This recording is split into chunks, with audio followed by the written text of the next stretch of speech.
I was born and raised in Berry County. If any of you have heard of the small town of Orangeville, you probably know too much about me. But that's over there in Berry County, over by Gun Lake area. I was born and raised there. And then I went in the Marine Corps when I was 18. And I was in the Marines for about 6 years. And, went to college at Cornerstone University in Grand Rapids. At the time, it was Grand Rapids Baptist College. I got into Second Amendment movement, probably about 15 years ago. Anyone know who Ted Nugent is? Oh, A few of you? A few. Nod your head, smiling, some are scowling. He's kind of my mentor when it comes to activism. You know, I learned activism from Ted. One of the things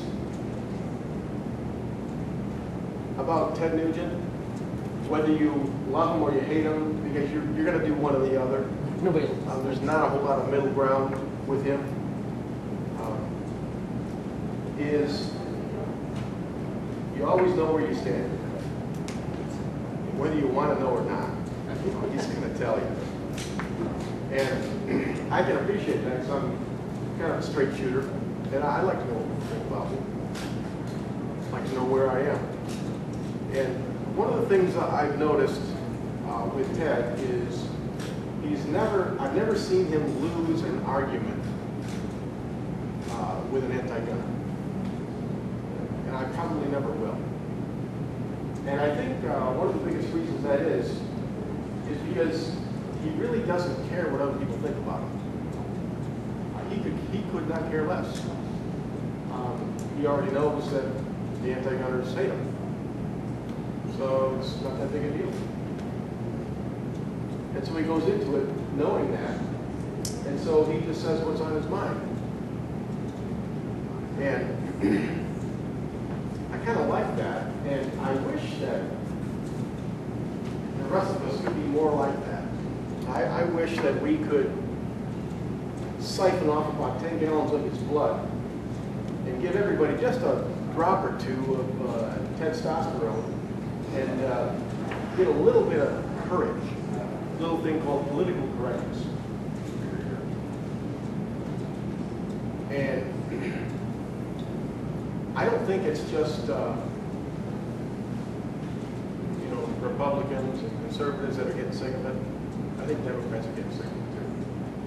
Because you can't talk to anyone. You can't talk to anybody. And what one of the worst things that political correctness does is that it divides our people. It divides America.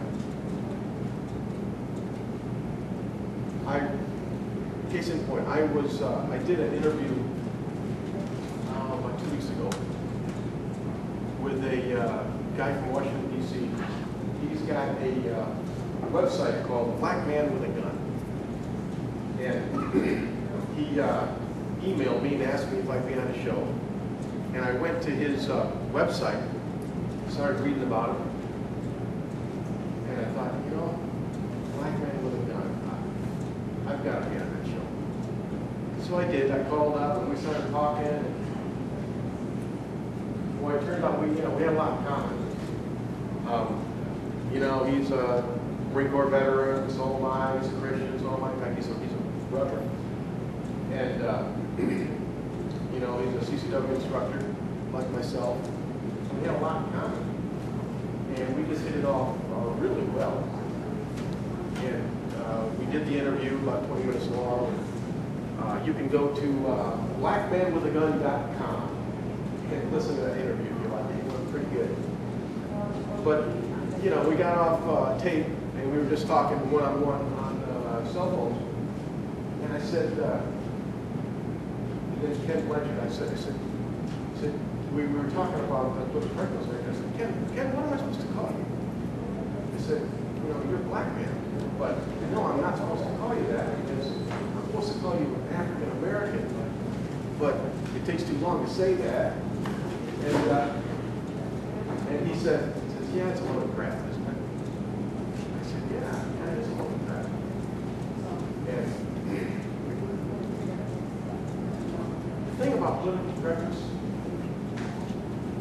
is it silences the majority. It silences good people. Because one of the things that most good people have in common is they want people to think well of them. Our reputation is important to us. And the anti-governments know that. The media, they know that. And they have tapped into a key weakness that we have, and that's we care about our reputations.